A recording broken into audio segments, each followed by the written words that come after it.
Hello, ito na naman ang inang wala ng matris.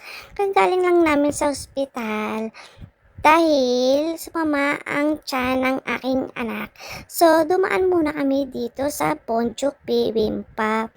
Ito yung lugaw style, pero hindi lugaw ang binili ko. Ang binili ko ay tanhubak chuk.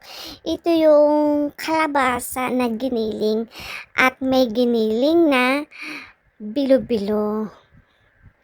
Ayan, masarap siya na may red beans na medyo matamis. Kaya ito yung paborito ng aking anak, kaya dito ako bumibili. At meron na rin pala silang bibimbap, iba't ibang klaseng bibimbap. Dati, parang lugaw style lang sila. Ngayon, meron na silang bibimbap. Ayan, iba't ibang klase bibimbap plus lugaw dito sa Korea.